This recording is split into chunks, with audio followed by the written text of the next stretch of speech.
රසමේ YouTube channel එකට එකතු වෙන ඔයාලා හැමෝටම සුබ දවසක්. ඉතාමත්ම රසවත් විදිහට ගෑවුන තැන කන්න පුළුවන් විදිහට අල තෙල් දාන එක තමයි අද මම අරගෙන ඉන්නේ. ඔයාට අවශ්‍ය අල් ප්‍රමාණය අරගෙන හොඳට පොතු වෙලලා සෝදලා මෙන්න මේ විදිහට හීනෙකට කපා ගන්න.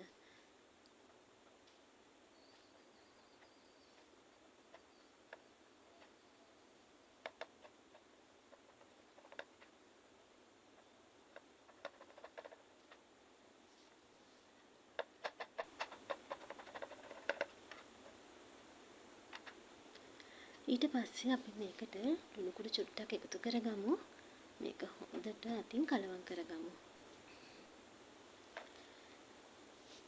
දැන් අපිට ඕනේ අනිත් දේවල් ටික අපි ලෑස්ති කරගමු.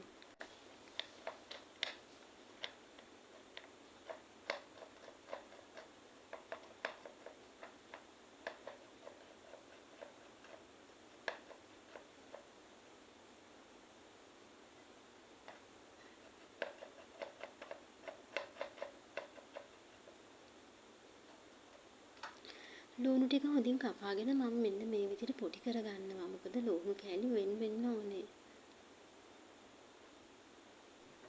ඒ වගේම මම මිරිස් කරලා හින්දා මම එකයි අරගත්තේ.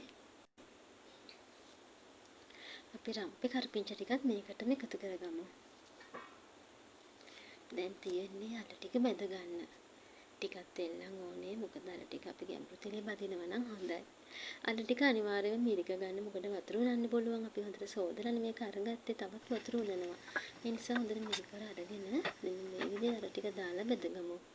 මෙන්න මේ පාට આવම හොඳටම ඇති බලන්න ක්‍රිස්පි ගතියට තියෙන හැටි.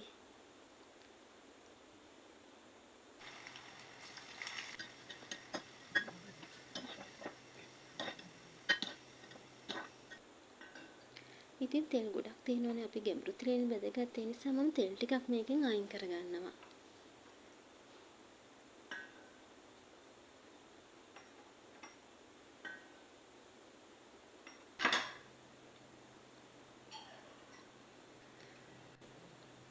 මේ විදිහට නම් කන්න පුළුවන්. ඒ නිසා ඔයාලා ටිකක් වැඩිපුර බැද ගන්න. මොකද තෙල් දාන කලින් මේකෙන් භාගයක්ම කැවෙනවා. ඉතින් ඒ වගේම මේකට අපි එකතු කරනවා කපාගත්තු ඔක්කොම ටික මේකට එකතු කරගෙන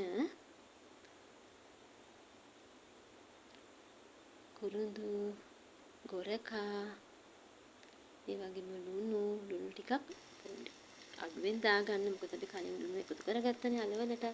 ඒ වගේම කෑලි මිරිස් ඒ වගේම ගම්මිරිස් ටිකකුත් දාලා ටිකක් කලවම් කරගමු. කහ ටිකකුත් එකතු කරගමු අපි.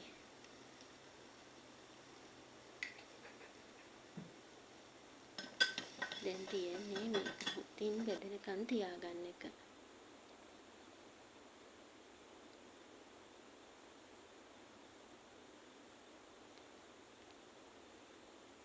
දැන් ලුණු ටික හොඳට බැදීගෙන එනවා. දැන් අපි අල ටික මේකට එකතු කරගමු. නියමයි. ඉතින් මේක කන්න පුළුවන්. ගෑවුන තැන කන්න පුළුවන්.